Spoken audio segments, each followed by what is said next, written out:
প্রিয় শিক্ষার্থী বন্ধুরা, তোমরা তোমাদের শিক্ষার সমস্ত তথ্য জানতে এবং সকল সমস্যার সমাধান জানতে এখনই জয়েন করো আমাদের ফেসবুক গ্রুপে। ফেসবুক গ্রুপের লিংক দেওয়া আছে ডিসক্রিপশন বক্সে। আসসালামু আলাইকুম বন্ধুরা, স্বাগত তোমাদেরকে ওয়াইজ পয়েন্টে নতুন পর্বে।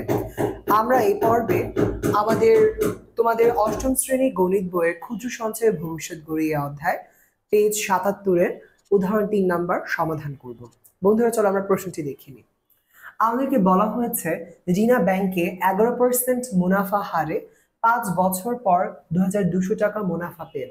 অর্থাৎ ব্যাংক তাকে 11% মুনাফা হার অফার করেছে, তারপর সে কত সময় ব্যবধানে, 5 বছর সময় ব্যবধানে, এবং কত টাকা সে মুনাফা পেয়েছে, 2200 টাকা। কিন্তু এখানে আসল কত টাকা ছিল, মানে কত টাকার উপর সে মুনাফা পেয়েছে, এটা কি দেওয়া আছে? না, এটাই দেওয়া নাই এবং এটাকে বের করতে বলেছে। তাহলে বলা হচ্ছে সে কত টাকা জমা রেখেছিল, মানে সে কত টাকার উপরে 2200 টাকা মুনাফা পেল, যেখানে মুনাফার হার 11% আর সময় কত, ঠিক 5 বছর পর। চলো আমরা সূত্রের সাহায্যে বের করে নিই। প্রথমে দেখি আমার কাছে কি কি আছে। এখানে আমাকে আয়ের মান দেওয়া আছে, তাই না? মুনাফা কত দেওয়া আছে, 2200 টাকা। 2200 টাকা। তারপরে আর এর মান দেওয়া আছে, হ্যাঁ, আর এর মান কত, 11%। আর 11%কে আমরা কি বলতে পারি বন্ধুরা, 11/100। আর সময় এন কত, সময় এন দেওয়া আছে ঠিক 5 বছর। 5 বছর। কিন্তু আমি কত টাকা জমা রেখেছিলাম, অর্থাৎ আমার আসল বা মূলধন কি আমি জানি? না, তার মানে পি এর মান আমি জানি না। তাহলে আমি সেটাই বের করব। তাহলে আমরা জানি, আমরা এখন সমাধান করছি, আমরা জানি কি I is equal to PRM, তাই না? তাহলে আমাকে এখান থেকে পি এর মান বের করতে বলেছে। তাহলে আমি কি করব বন্ধুরা, পি কে যদি পি এর মতো রেখে দিই তাহলে কি হবে, আর আর এন কে পাশে পাঠিয়ে দিব। তাহলে I divided by R into N সমান সমান কি পি। তাহলে পি সমান সমান কি পেলাম, পি এর মান বের করতে হবে, আর এন কে ওপাশে পাঠিয়ে দিলাম। আর এন যেহেতু পি এর সাথে গুণাকারে আছে তাই ওপাশে গেলে কি হয়ে যাবে, আই এর সাথে ভাগাকারে হয়ে যাবে।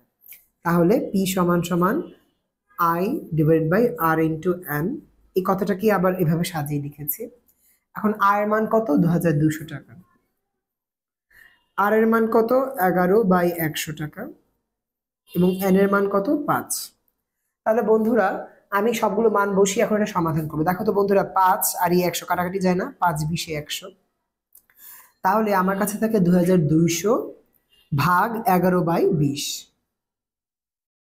আর বন্ধুরা এটাকে যদি আমি এই 2200 ইন্টু 20/11 লিখলে সমস্যা হবে। অর্থাৎ 2200 নিচে আবার আর ভাগ আকারে একটা নিজেই একটা ভগ্নাংশ আছে, তাই এই ভাগটাকে আমি যখন গুণে পরিণত করে দিচ্ছি, ভগ্নাংশটা কি হয়ে যাচ্ছে, উপরে চলে যাচ্ছে, কিন্তু উল্টিয়ে যাচ্ছে। অর্থাৎ ভগ্নাংশ ছিল 11/20, এখন ভগ্নাংশটি গুণ আকারে হয়ে গেছে দেখে উপরে যে উল্টিয়ে গেল, কি হলো, 20/11। এখন চলো আমরা কাটাকাটি করি। 11 দিয়ে 2200-কে ভাগ করলে কি হয়, 200। আর 200 ইন্টু 20 করলে কত হয় বন্ধুরা, 4000। তুমি যদি এই পুরো মানটাকে একসাথে ক্যালকুলেটরে বসাতে দাও তাহলে তুমি কি পাবে, 4000 টাকা। তাহলে আমরা কি পেলাম, সে 4000 টাকা জমা রেখেছিল, তার মানে এই 4000 টাকার উপর সে 5 বছরে 11% হারে মুনাফা পেয়েছে 2200 টাকা। এভাবে আমরা এই সূত্রের সাহায্যে আমরা পি আর এন এবং সাধারণত আয়ের মান বের করতে পারি। আশা করি তোমরা বুঝতে পেরেছো।